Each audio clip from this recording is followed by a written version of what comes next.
Hola, curiosos del crimen. Hoy os traigo la historia de Gypsy Rose y Didi, un crimen que dio la vuelta al mundo cuando el novio de Gypsy, Nicolás, mató a Didi, su madre, para así poder liberar a su hija. Comencemos entonces con la historia.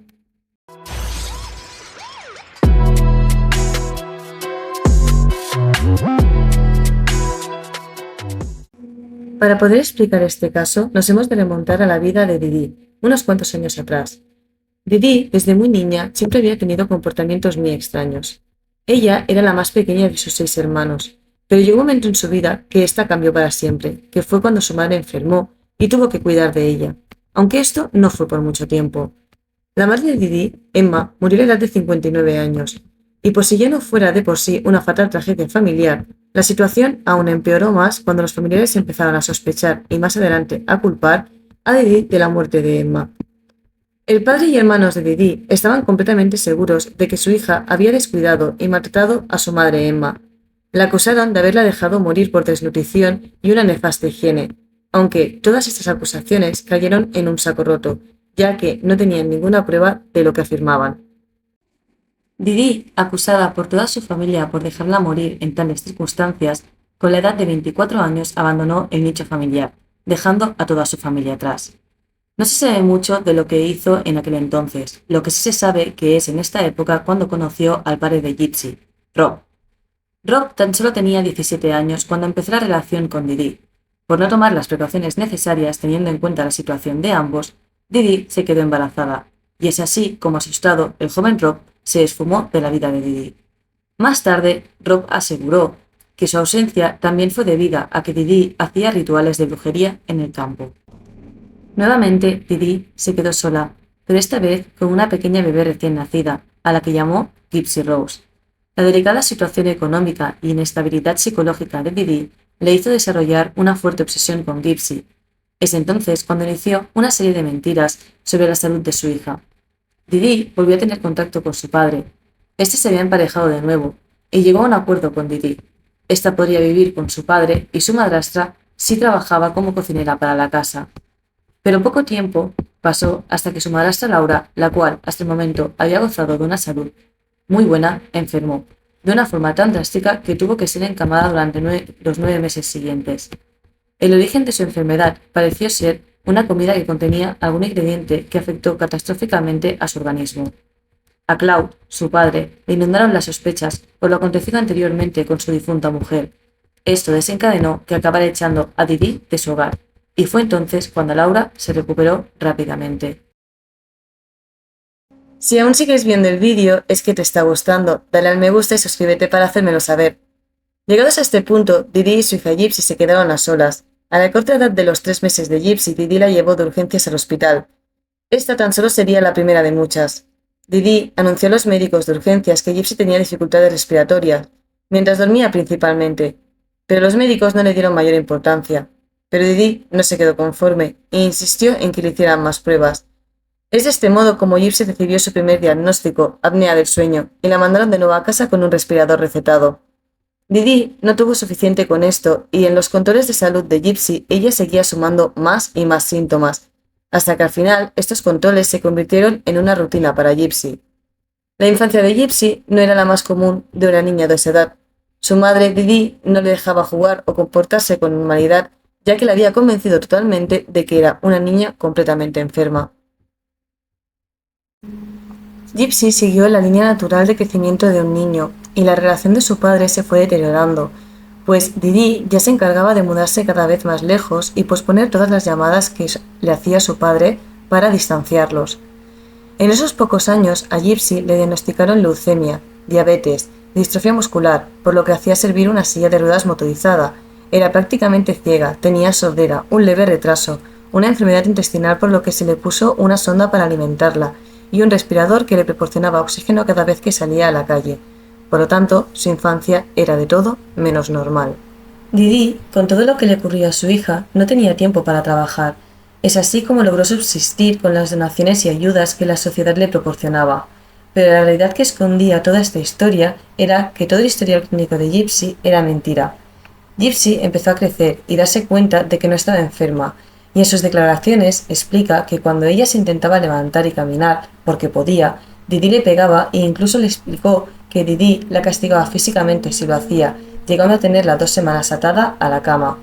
Cuando llegaron a vivir al estado de Missouri, Didi consiguió con su seguro un nuevo médico para Gypsy. Cuando este les pidió el historial, Didi le aseguró haber sido unas víctimas del huracán Katrina y que todo su expediente clínico lo habían perdido, y es así como consiguió que el doctor hiciera un nuevo informe con todas estas enfermedades inventadas por ella.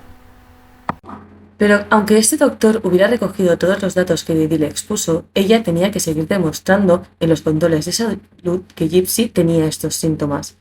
¿Qué hacía entonces? Cuando iban a la clínica y Didi no le gustaban las preguntas que el médico les estaba haciendo, ella hablaba de nuevo con su seguro para que les cambiara de médico.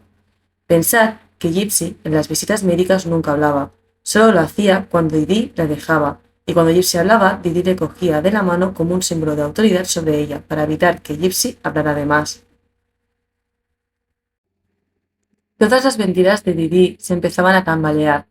Los doctores se avisaban entre ellos y cada vez más las sospechas se cernían sobre Didi. Pero mientras tanto, Didi y Gypsy eran conocidas por su historia. Didi como la madre entregada que protegía a su hija incapacitada Gypsy, y con el dinero que recibían fueron varias veces a Disneylandia y hicieron muchas actividades recreativas. Es por aquel entonces que Gypsy ya en su adolescencia le pidió a su madre un ordenador portátil para su cumpleaños, y Didi se lo concedió. Ellas se abrieron una cuenta de Facebook conjunta. Didi quería tener el control total sobre lo que hacía su hija, pero lo que no sabía es que Gypsy paralelamente se había abierto otra cuenta de Facebook para ella y que se apuntó a una página para ligar de cristianos. En esta página para ligar, Gypsy conoció a Nicolás, un chico de 23 años con síndrome de Asperger. Estuvieron hablando mucho tiempo, alrededor de un año, más o menos. No solo hablaban por internet, también lo hacían por vía telefónica, con un teléfono que le compró Nicolás y le regaló a escondidas de Didi. Gypsy durante este año empezó a descubrir nuevas emociones con Nicolás, pues este le hacía reír, le hacía sentir mujer y sentirse deseada. Nicolás le hizo saber a Gypsy que este tenía varias personalidades, pero esto nunca fue diagnosticado verídicamente. Al saber esto, Gypsy creó diferentes personalidades para ser novia de cada personalidad de Nicolás. Pasado un año de tener una relación cibernética, acordaron verse en el estreno de la película de la Cenicienta.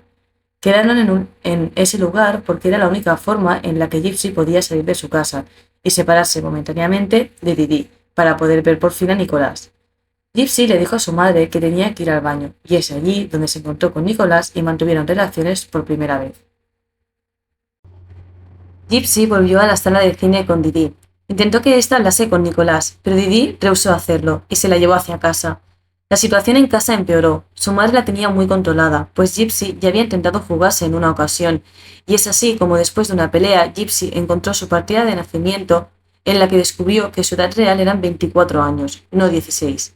Esto para Gypsy fue un gran golpe emocional, y es en ese momento en el que decidió que esta situación debía de acabar, que ella ya no aguantaba más. Se puso en contacto con Nicolás y le explicó su descubrimiento, y es en esta conversación cuando le pidió que la protegiera de su madre. Juntos elaboraron un plan. Nicolás compraría un billete de autobús que le llevaría a Springfield. Gypsy le dejaría la puerta de casa abierta y unos guantes de látex en la entrada para no dejar huellas. Nicolás hizo lo estipulado en el plan, y cuando llegó a la casa de Gypsy le pidió a esta que se escondiera en el cuarto de baño. Nicolás buscó a Didi y bajo la personalidad de Víctor, la personalidad más violenta de Nicolás, empuñó un cuchillo y asistió de 17 puñaladas a Didi, acabando con ella. Después fue al cuarto de baño, donde Gypsy estaba escondida y mantuvo contacto íntimo con ella.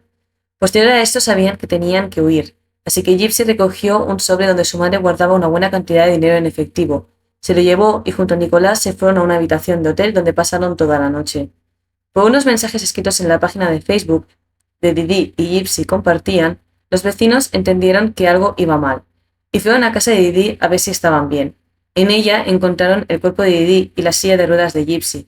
La policía principalmente pensó que Gypsy había sido secuestrada, pero rápidamente llegaron a la conclusión, por las pruebas obtenidas, que Gypsy era culpable del fallecimiento de Didi. En los juicios condenaron a Nicolás a pasar toda su vida en prisión, igual que Pero después de la primera sentencia de Gypsy se presentaban evidencias del maltrato infantil que Gypsy había sufrido toda su vida, y es por ello que le redujeron la sentencia a 10 años por cargos de asesinato en segundo grado. Gypsy no podría pedir la condicional hasta que al menos cumpliera 8 años y medio en prisión. La familia de Gypsy desde aquel momento la apoyó incondicionalmente. En la incineración de Didi, ninguno de sus familiares quiso hacerse cargo de sus cenizas. Era tanto el rencor que le tenían que incluso su hermana dejó que tiraran las cenizas por el retrete. Posteriormente se supo que el primer pediatra de Gypsy mencionó en un informe que Didi podría tener el síndrome de Mauthausen por poderes, pero ese documento se traspapeló, y un conjunto de errores humanos, de la sanidad y ausencia de los familiares produjo el terrible maltrato que Gypsy sufrió. Actualmente Gypsy sigue en la prisión, y ella dice que es feliz, que es cierto que se arrepiente de cómo ocurrió todo, pero que es feliz. Gypsy se olvidó de Nicolás e incluso se prometió con otro hombre, aunque no se acabara casando con él. En cuanto a Nicolás, sigue cumpliendo sentencia y menciona que su amor por Gypsy sigue intacto. Gypsy acabará de cumplir condena el año que viene, en 2024. Y hasta aquí el episodio de hoy. Si os ha gustado, darle a like, esto me ayudaría muchísimo. Y si no te quieres perder el próximo episodio, suscríbete.